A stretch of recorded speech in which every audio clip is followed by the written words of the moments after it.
vamos a estar hablando sobre el taller de producción de contenido de béisbol con Mari Montes. Ella es la maestra que va a estar dando estas clases para que usted pueda inscribirse. Esto empieza el 17 de marzo. 17 de marzo, dirigido a comunicadores, productores de contenido, estudiantes y fanáticos interesados en aprender más del béisbol. Me gusta mucho leer toda la historia, Carlos, del béisbol. Sabes que yo siempre digo, cuando veo cómo se preparan ustedes desde temprano, que llegan tan temprano al estadio y hacen sus ejercicios con los trainers, batean en la jaula adentro, luego hacen la práctica con el equipo y todo lo que pasa.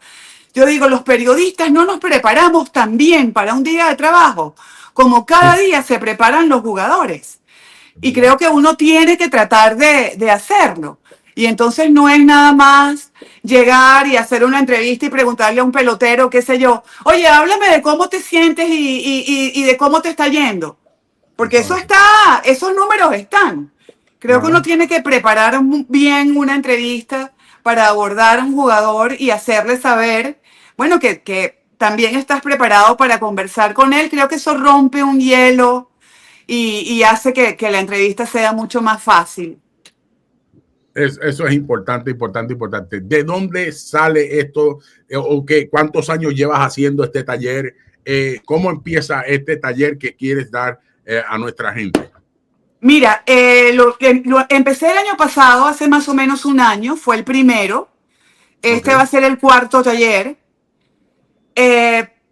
Ganas de compartir conocimientos, Carlos, porque a mí me hubiera gustado, honestamente, en la universidad de pronto tener una cátedra de béisbol, no de periodismo deportivo, que sí la tuvimos como una materia optativa, sino irnos al béisbol desde sus orígenes.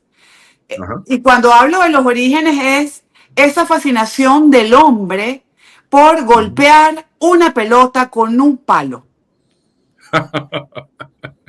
Eso desde los egipcios encontramos imágenes, porque justamente no era que lo hacían pintores, sino para dejar testimonio, así como en las cuevas de Altamira, también había dibujos que demostraban que había un juego que consistía en darle a la pelota con una larga vara. Y desde allí hay muchos juegos que han tenido esa particularidad. Una pelota que es golpeada con un objeto, con una vara de diferentes tamaños, hasta que finalmente ocurre el nacimiento del béisbol, derivado en algunos hay creencias que viene del cricket, otras que viene del rounders, que creo que es lo más cercano. Hubo un juego en Inglaterra que se llamó béisbol y hay una novela, literatura, que así lo demuestra. Y de todo eso hablamos en el taller en el primer módulo. Son 12 módulos para recorrer el béisbol desde sus orígenes, que es el primero que tú escuchaste. Pero luego vamos con los grandes momentos del béisbol y eso hacemos un repaso por la fundación de las grandes ligas, como las conocemos, Liga Americana, Liga Nacional, luego las ligas negras, que tienen una historia preciosa y que por muchos años, el tiempo que duraron las ligas negras y mucho tiempo después, justamente por la segregación, se intentó invisibilizar lo que hicieron y no reconocer y no valorar los aportes inmensos que dio la Negro League al béisbol como lo conocemos. En la Negro League por primera vez se jugó de noche, aunque después hay registros de los juegos de noche en las grandes ligas. La Negro League inventaron, uno de los dueños de equipo inventó un mecanismo portátil que se alaba con un tráiler del autobús. Y entonces podían jugar todo el tiempo a donde llegaran porque podían iluminar los campos. Inventaron los cascos, los zaperos del receptor, hay tantas cosas que hay aportes de la Negro League que me gusta rescatarlo y además hablar de quiénes fueron sus grandes figuras.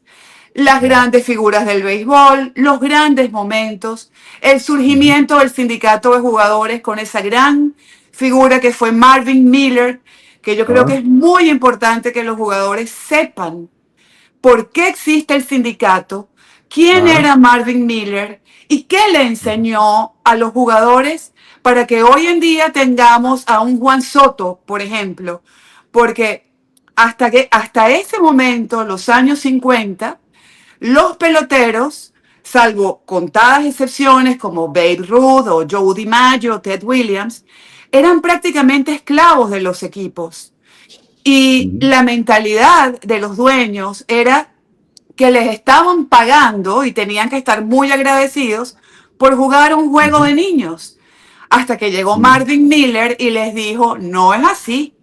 El negocio son ustedes, la gente paga por ver a los jugadores, hizo un trabajo por elevarles la autoestima y hacerles entender lo que ellos significaban para el negocio. Y luego el surgimiento de una figura como Curt Flood, que fue el primero que decidió lanzarse a la agencia libre, sacrificándose a sabiendas, porque él le pregunta a Marvin Miller cuál era el chance de que tuvieran éxito, y Marvin Miller le dice 1 en 1000. La probabilidad es tan complicada como esa. Y él le pregunta, pero aunque fracasemos, esto abre la puerta para que se beneficien los que vienen detrás. Y Marvin Miller le dijo, es así. Y así fue. Él no vio los frutos, pero... Y el primer miembro, para que la gente sepa, fue Roberto Clemente. El primer miembro del sindicato fue Roberto Clemente, para que la gente lo sepa por aquí. Ajá. Sí, es una historia fascinante que creo que tiene que conocerse, porque al saber los periodistas y los interesados cómo es esa relación, uno entiende mucho más lo que sigue pasando hoy día, lo que pasa cada vez que el sindicato se reúne con MLB y hay una discusión del acuerdo salarial o cualquier tipo de acuerdo, cambios de reglas y todo lo que pasa en esas reuniones que son tan determinantes como que cambian reglas del juego. Y todo eso que pasa allí. Entonces hay muchos temas. Hay un médico venezolano, Germán Medina, que fue el médico de los Leones del Caracas, que da un módulo completo. Yo solamente hago preguntas sobre las lesiones más comunes. ¿Cuáles son? ¿Cómo se producen? ¿Y cuál es el tiempo de recuperación de cada una de ellas? El manguito rotador, la operación tomillón, las rodillas que se viven rompiendo. Porque muchas veces nosotros decimos, se fracturó o se rompió el ligamento anterior cruzado y no sabemos qué es. Él lo explica.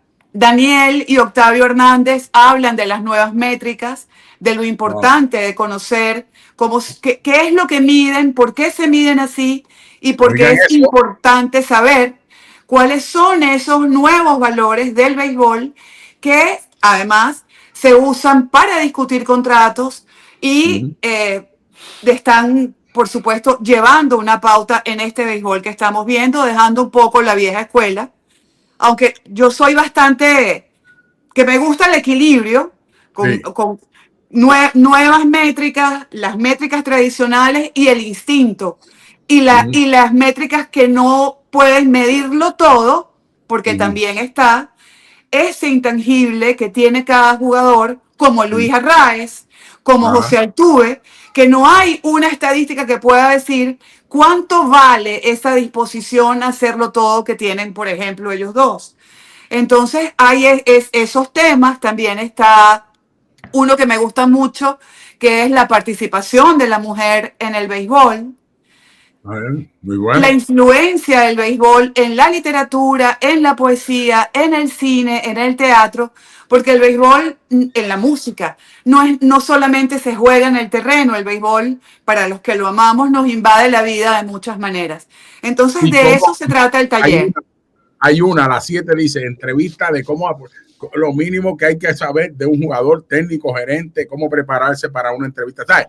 Aquí te vas a preparar de todo completamente en este taller de producción de contenido de béisbol, para si aquí tú quieres ejercer y hacer lo que nosotros hacemos, nos preparan de esta manera.